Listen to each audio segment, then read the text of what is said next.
कन्हैया भैयाला मिल के जिताबो, गाँव में विकास कराबो। नारियल पेड़ में मुहर लगा के भैया ला सरपंच बनाबो।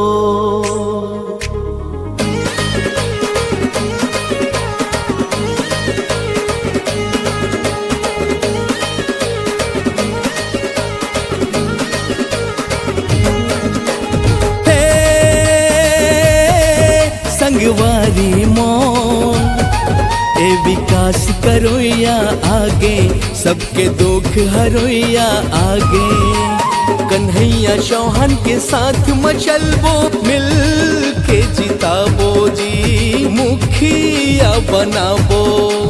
कन्हैया भैया के साथ मचलबो, सरपंच बनाबो जी, सरपंच बनाबो।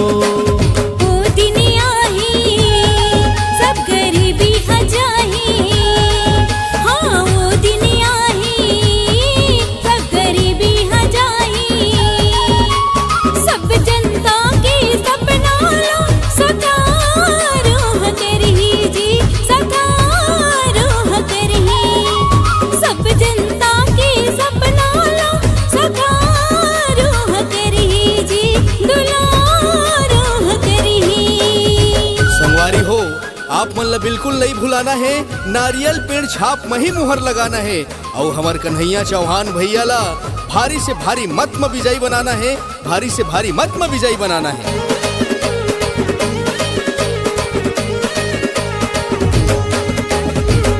मिठ बोली है वचन है गुरतुर, कन्हैया भैया के बानी। सबके मितवा सबके हितवा, बन ही हमर जिनगानी।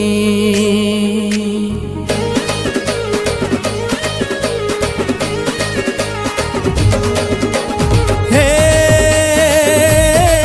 किलकारी माँ मोर गाँव सजे है ना जी, कन्हैया नाम बसे है ना। हमर गाँव के कन्हैया भैया रोशन वो कराही जी, काम आहे।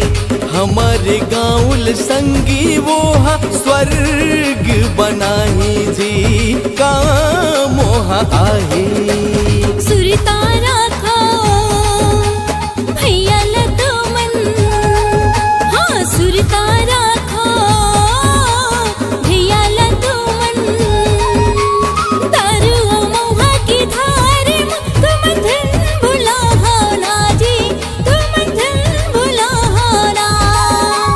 तारू मोहा की धार तुम धन भुला ना गा, तुम धन भुला ना।